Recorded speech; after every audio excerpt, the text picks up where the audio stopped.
So it's a great pleasure to be here. I did mean what I said in the email. Zahava means the world to me. So just don't start the clock yet. In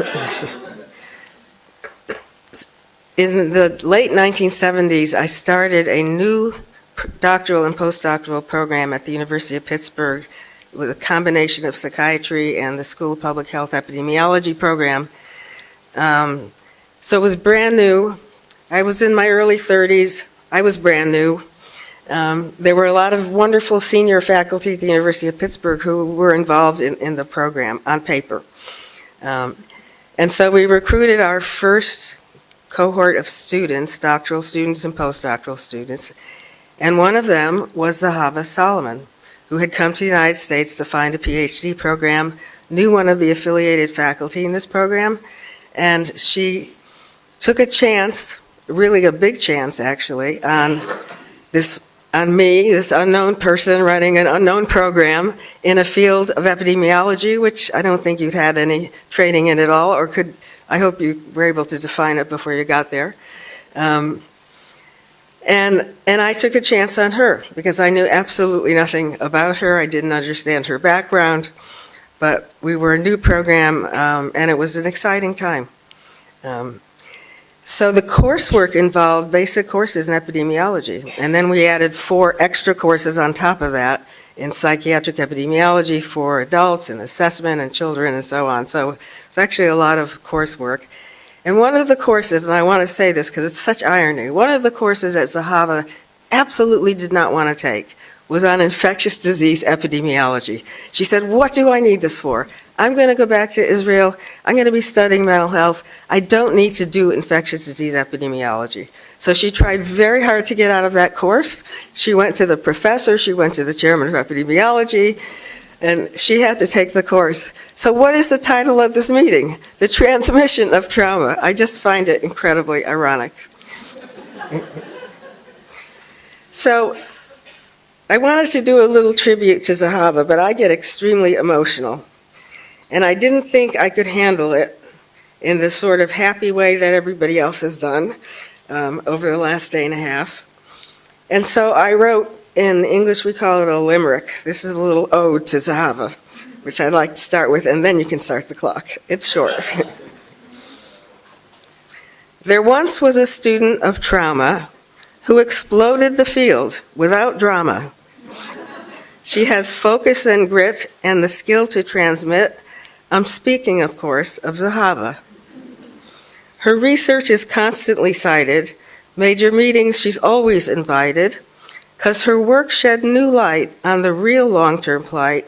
It's perceptive and truly far-sighted. Zahava's a one-woman band, multi-methods of science at hand. Her colleagues attest that, bar none, she's the best, pioneering achievements so grand. So, that's for you.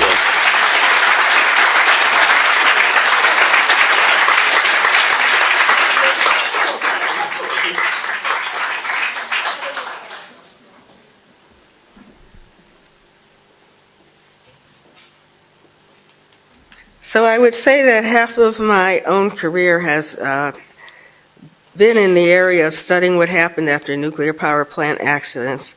I know the younger generation likes to plan what they're going to do with their lives and what they're going to do with their careers. And I think I'm not different from a lot of people in my generation, but essentially I fell into every project that I did. I certainly sunk my teeth into all of them, but they weren't projects that I necessarily sought out. In fact, they weren't projects I sought out at all. As you know, there have been many toxic catastrophes, starting with the A-bombs. These are just some of the toxic catastrophes that have affected large numbers of people.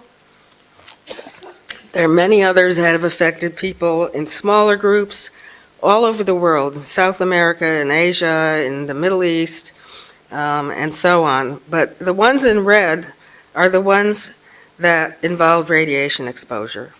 The atomic bomb survivors, in spite of the horror that they experienced in surviving, and in spite of the fact that the American government set up a health monitoring program which was strictly a research program to look at the onset of cancer after radiation exposure, were not studied in terms of their mental health, even though in other parts of the world there were all these studies going on of life stress and mental health. They were a neglected group for a whole lot of reasons. So the bombings in Japan and the mental and the images that came out of them turned radiation into the most dreaded and feared of all the toxic exposures that we've had. And there have been studies on this by sociologists who have actually done these attitude surveys. So what I'm going to do is tell you three stories, three mini stories, although if I went into each one of them, it would be a whole day on each one. And they all have the same storyline. There was an accident that happened out of nowhere. It led to incredible chaos among experts and people and everybody. That led to people thinking that their health was at risk and they were going to potentially die and their children were going to die or have genetic defects, which all accumulated to lead to adverse mental health consequences. This is on healing, the session. There's no healing. This has gone on and on and on. It's sort of, it's like an allergy. You can bring it up 20 years later and you'll get the same reaction that you got 3 months later. So the three nuclear power plant accidents I'm going to talk about are completely unique, right? One happened in Pennsylvania, one happened in Ukraine, and one happened in Japan in different time periods, in different eras of research and understanding of mental health, and very different levels of radiation exposure and different things that happen at the plant. So they were very unique. But there are some extraordinary similarities that tie all three of them together. One was a type of radiation that was released, not the dose, but the type. Another were this huge number of people who were potentially exposed or believed they were exposed, both in the general population and in workers. The third were the risk perceptions that developed very quickly, that people assumed that their health was now at risk, and that those health effects based on the research were not related to the dose of exposure that people actually had.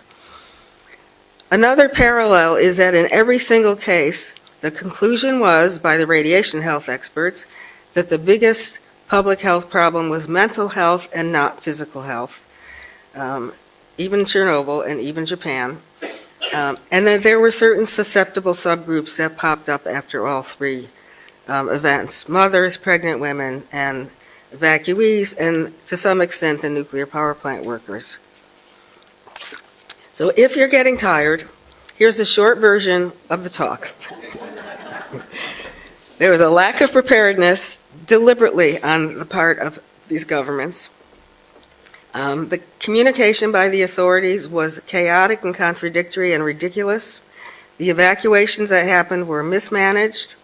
There were all sorts of lies that were told by authorities, and what happened was people stopped believing everybody, including people in academia who were out there with their voices and their contradictory stories about, one scientist said this and another scientist said that.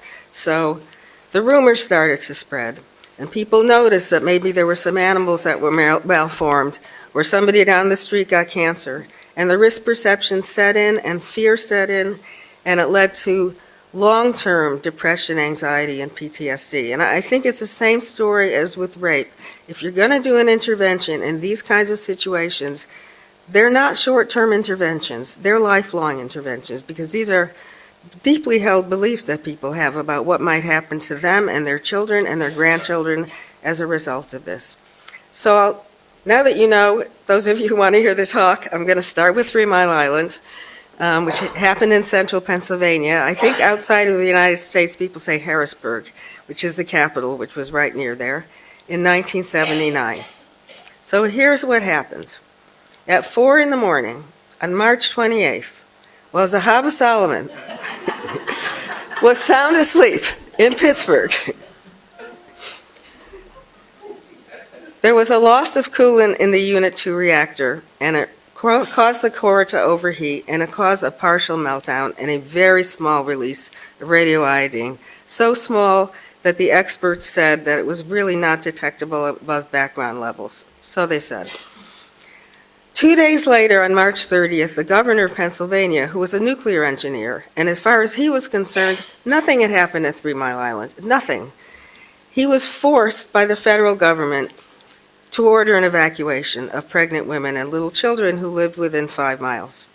So it wasn't mandatory, it was a voluntary evacuation, and in fact, half the population from the 20-mile radius ended up leaving the area, at least temporarily. Within a few weeks they came back, life returned to normal. This is how Time magazine described it, a nuclear nightmare, this event that the governor of Pennsylvania and others thought was a non-event. So, everybody was contradicting each other, and the New York Times ran this article called The Credibility Meltdown, which went through all the different people who were making contradictory comments about what had happened and ended up with who is to be believed. The profusion of explanations and of contradictory statements has meant troubling confusion. So soon there were these anti-nuclear groups who were out there saying there were going to be hundreds of people who would die because of the exposure from 3 Mile Island. And then the pro-nuclear groups who said nothing happened at 3 Mile Island, there's no problem. And then President Carter created a commission, and they issued a 4-volume commission report that basically said no deaths, nobody's going to die from this, not even the workers, nobody, but there's a lot of mental stress, and that is the biggest public health problem, which translated means there's no problem. This is 1979. So where was the research on mental health in 1979? I told you we started a new doctoral program in psychiatric epidemiology because the field didn't really exist. So there were lots of papers that had come out and even a couple of books on what happened to people after various disasters. But they were sort of anecdotal. People made up their own questionnaires. The samples were always convenient samples, meaning they were either litigants or they were people who applied for services or whatever. So if you're an epidemiologist, there are 2 things you absolutely have to have. You have to have a generalizable sample, otherwise why would you do something called epidemiology? You have to have control groups, but you also have to have a reliable diagnosis, or at least use symptom measures that are reliable and standard and that you can show that they are. So this is before DSM-3, which codified PTSD. So PTSD was not in the air, except it was politically among some groups. And it was before there were diagnostic interviews that were tested for lay interviewers to use in wide-scale community studies. So there were clinical, semi-structured interviews that had been developed for psychiatrists to use, but not big instruments for non-psychiatrists to use. So NIMH was forced to do a study because the head of the HEW, which is now our Health and Human Services, said there needed to be a study of the mental health because mental health is a big problem. And I was at the University of Pittsburgh, and long story, but we did undertake the study and we focused on depression and anxiety because, as I said, maybe we would have studied PTSD if it happened 5 years later, but it happened when it happened. And we decided that since most people cope well with stress, we knew that even then, that we would focus on groups that were actually at risk for having issues associated with the stress of 3 Mile Island. So we focus on mothers of infants who lived near the plant. We focus on the workers who were actually at the plant. And we focused on their school-aged children, about whom all the concern was being addressed. And we also actually included, not on this slide, a group of outpatients in the public mental health system because they were stuck. Everybody's evacuating and they were poor, they had no money, they couldn't afford the bus fare, and they were stuck in the area. Our comparison groups were in western Pennsylvania near a nuclear plant and near a coal-fired plant. And we used one of the clinical instruments that was developed for psychiatrists. It's a precursor of the SCID, if you're familiar with the SCID. And we hired mental health social workers primarily, a couple of psychologists, but mostly mental health social workers, to do these semi-structured interviews that we trained them to do. So it was a very, very intense project. We did 4 home assessments in the first 3.5 years, and then we sent a male questionnaire after that. So I think these are out of order. I'm not sure why. Because I'm going up instead of down. Hitting the wrong button. Okay, so now we're back. So the findings in retrospect were obvious. At the time, they were not obvious. We had no idea what we were going to find. No theory, no hypotheses. I'm an epidemiologist. I don't do theory, Stephen, so I don't even know what the word means. But we found in that first year that 25% of the 3 Mile Island mothers met diagnostic criteria for depression or anxiety, mostly depression, compared to 14% of the controls. We also found that the symptoms persisted over the 10 years that we followed the mothers. And the reason that was significant is with aging, and these women were getting older, their kids were getting older, those kinds of, we use the SDL-90, those kinds of mental health systems usually decline. They don't stay stable, but they did in our case. So there were some really very well done epidemiologic studies of cancer in the 3 Mile Island area.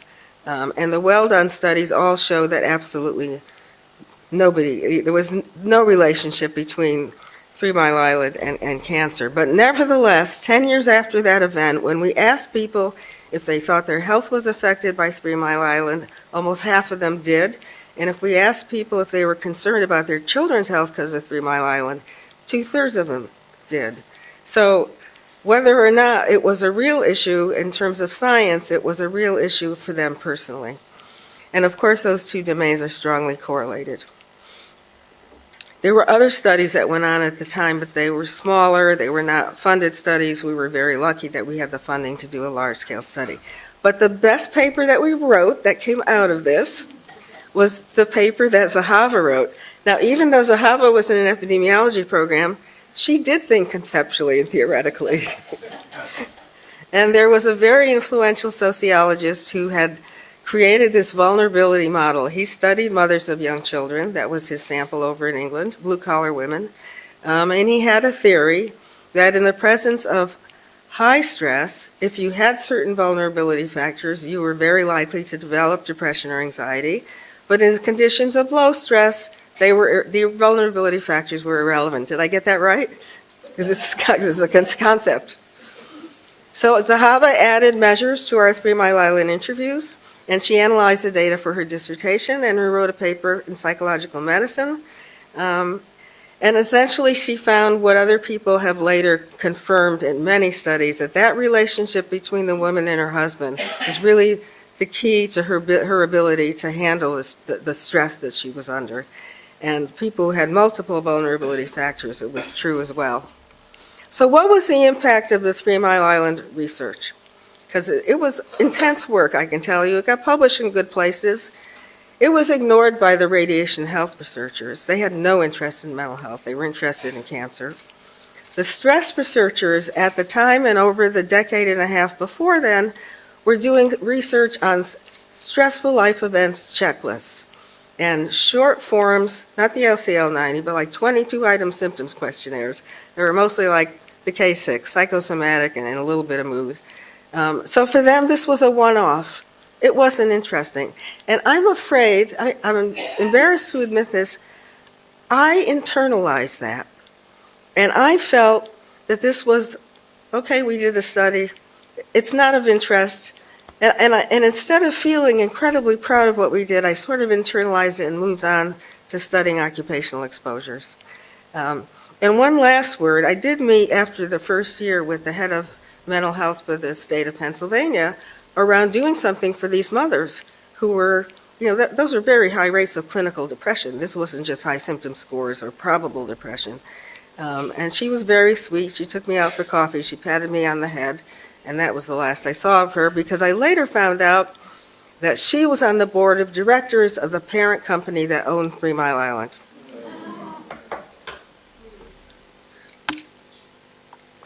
So 7 years later, Chernobyl happened. If I can use this red thing correctly. So, see if I can find it. I can't find it. Well, I found it at home. But Chernobyl is somewhere in here. Kiev is 60 miles to the south, and a lot of the contamination went like that.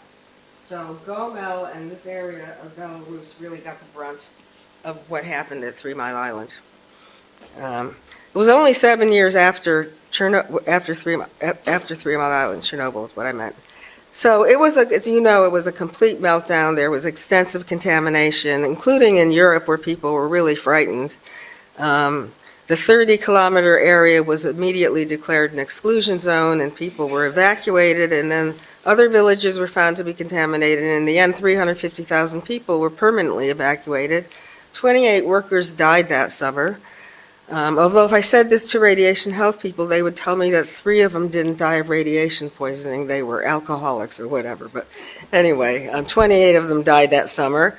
And the Ukrainians were told by the Minister of Health, nothing serious has happened. If you're worried about it, drink a little bit of wine. And meanwhile, they're putting all their kids on the train and getting them as far the hell out of Kiev as they could. I mean, it was just unbelievable. The Belarusians were told nothing for 2 years. It was a blackout of information, which you couldn't do today, but you could certainly do back then. And this is Time Magazine's cover. So over time, there was a twofold excess increase in thyroid cancer in kids who were exposed, especially those who were exposed under the age of 2 or were in utero. And then there were lots of local studies that went on, funded by the World Health Organization, because they were the partners. These were organizations set up by the communist government, these radiation medicine institutes, who were doing unbelievable research. Non-transparent is a polite way of saying it. But claiming that these exposed children had congenital defects and developmental abnormalities and schizophrenia and you name it, they had it because of the radiation that they received. And most of that radiation, by the way, came via the milk because the cows were left out in the field. They ate the grass, the kids drank the milk, and that's why the thyroid level went up. And the early liquidators are what they called the cleanup workers. The early ones were also affected in terms of thyroid cancer. But these institutes claimed that they not only had thyroid cancer, they had schizophrenia, they had brain damage, they had EEG abnormalities. This is still being published today in Western journals. Just try to read the methods section before you read the results, because you won't read the results after you try and read the methods section. At least I don't.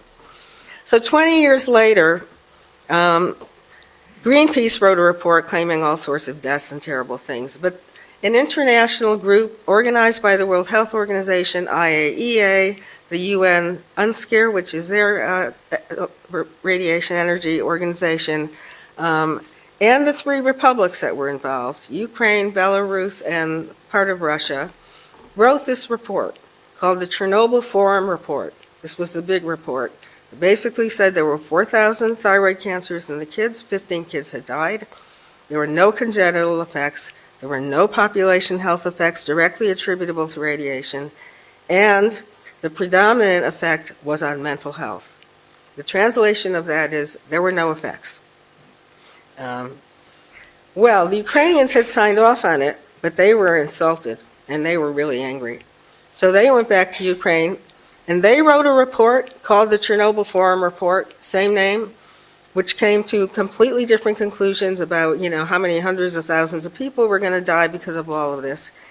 And they sent this report to the New York Academy of Sciences, and believe it or not, they published it. So, I find that tragic. The background of mental health research at the time that this happened is very simple. There was none.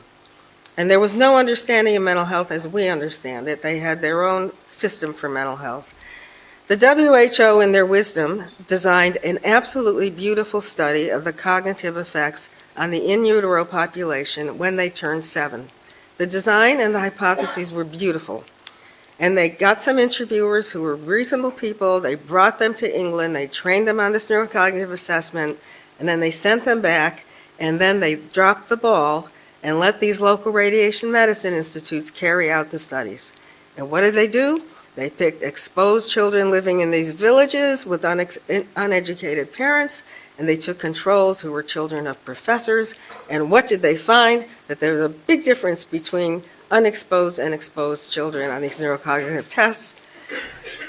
So they've published, the local institutes have published their papers in Western journals. WHO won't put its name on any of these papers, but there it is, it's out there. So we were approached to do a study like our 3 Mile Island study. And I thought, if I can find honest people to work with, it would be a mitzvah to do this study. But if I couldn't, so there were 2 building blocks. One was when the Soviet Union fell apart, there were these startup survey research companies that were modeled on Western survey companies who knew how to do samples. They didn't know how to do interviews, but they knew how to do samples. And Slava Gluzman, Dr. Slava Gluzman, who's a psychiatrist, had started the Ukrainian Psychiatric Association to westernize the diagnosis and treatment of psychiatric disorders. He's one of these people, I mean, I cannot believe I met and worked with this person. We're standing in front of the KGB building. He'd been interrogated, found guilty, a long story about what, sent to a gulag for 7 years, sent to Siberia for 3 years, came back, was not allowed to practice medicine, so he opened a printing press, and he started getting Denmark and other countries to send him psychiatry journals and texts, got them translated and disseminated them for free, and I met him. Oh my God. And he was an advocate for the evacuees who were living in Kiev. They trusted him. You were talking about the importance of trust. So this was very important. And he introduced me to 2 social scientists who were really first rate. I mean, we argued about many things, but they were honest and they really knew what they were doing. And we hired and trained a group of interviewers. I got involved in everything from selecting the interviewers. The other thing Slava did for me was to introduce me to this woman who was like a natural organizer in Kiev of the evacuees. And I met with a lot of groups of evacuees as we were trying to think about what would we do, what was important to them that we would do. And we met many people. Some came in groups so they knew they were coming. Others, we knocked on their door and they were in their underwear and didn't know we were coming. But we learned a lot from them in order to plan a study that was going to be meaningful for that community. So, not surprisingly, our study and Johan Havenar and other people's studies found that in terms of self-reported health and mental health and physical health, these exposed community samples and the samples we studied were reporting much more of everything, and it didn't really matter what you asked them about. And they were also reporting ailments that we never even heard of. And they believed that their health was very affected. We had to extend the scale. And that partly drove their perception of their health and physical health, but what also drove it was that the doctors, who were completely uneducated, they would go with these physical complaints that weren't obvious what they were, and the doctor would say, well, I think this is from Chernobyl, because that's what they really thought, because they didn't know. So 5 minutes, oh dear, I haven't gotten to Fukushima yet. Okay, the kids were fine. They were indistinguishable from the controls in spite of the fact that their mothers were out of their minds. We studied kids when they were 11 and 19. We studied everything, and we had physical exams and blood tests on them, and everything you could think of we did. And they were great and they were fine. The liquidators were not. We studied them 17 years later compared to a population control group, and their mental health was not, and worse than that, those who had, for example, PTSD or depression, were occupationally impaired like you wouldn't believe, whereas the controls who had depression or PTSD, whatever they had, they were still working and functioning. So this was like a big issue for them. Very little buzz from Chernobyl because, again, these are seen as one-offs. No intervention programs, in spite of the fact this has gone on for years. And the radiation community, they thought that was the most important problem, and so what? It wasn't physical health.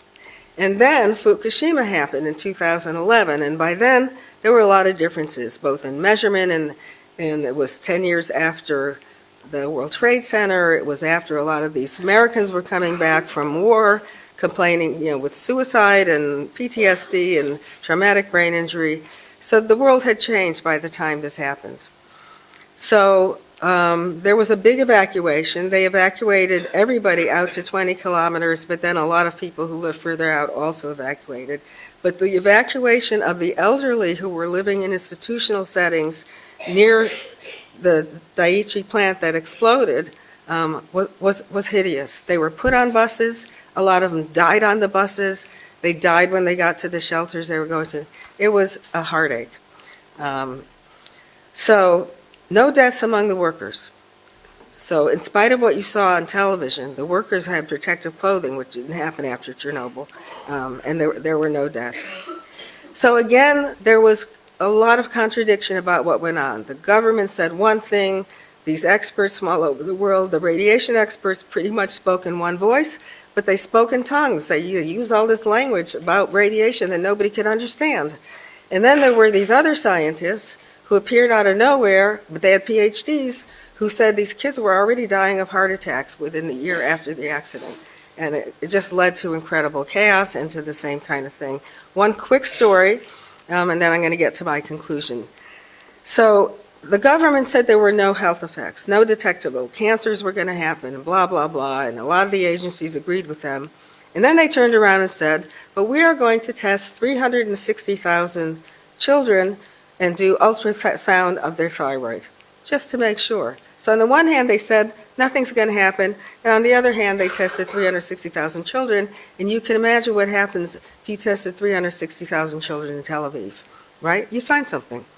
So the effect of that was to make things worse and not better. Anyway, they did these mental health surveys, mostly with mental health, mailing out questionnaires, and they found what was found after the others, the same high-risk subgroups, the same differences between mothers and workers. There's also an increase in suicide that started in 2013, which we can go into why that happened, but that did happen. So we have the same story. So what are the lessons learned? There are lessons learned. They were learned already at 3 Mile Island, but nobody has followed them. And God forbid we have another nuclear power plant accident. And, there are all these risk communication experts out there. I don't know where they are when these accidents happen, because they're certainly not showing up on site. So the first thing is that these experts need to have communication skills, like Sahaba. They need to be able to speak in ordinary language so people understand what they're saying, and they need to tell a consistent story. They don't need to be there with their jargon contradicting each other and scaring the hell out of people. The journalists need to get an education. If they're covering a toxic exposure, they need to know what it is and what the science is. So they know which one of these idiot experts that they're listening to with their PhDs they should be reporting on, and the ones that they shouldn't. And believe me, after Fukushima, in England, this was just unbelievable what happened. So there are countermeasures that get put into place after these accidents. That's great. But they need to be done with explanations that are in ordinary language that people can understand, so they know why you're doing it and they don't get scared because they can't understand what you're saying. The studies that are done, like the studies that were described today, really need to have community involvement from day one, not just at the point where you're giving them feedback and telling them what you found, but they need to be involved in the creation of the studies and what's important for them. So, because they're the stakeholders. They're the ones who care about your results. You may think your results are important so you can get promoted to the next level at your university, but the people who care about what you found are the people in the community. And lastly, promise, these events have long-term consequences. They're not just sort of one-off events, everything goes back to normal. Life never goes back to normal. The biggest loss, to use Yuval's words, is this loss of a sense of your life. Your life is now foreshortened, your kids might die. Who knows what's going to happen? That sense of security about your life, it's gone forever.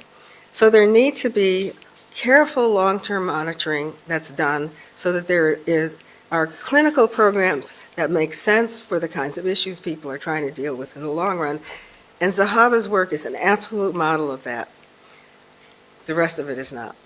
So I thank you for your attention and for including me in this wonderful symposium.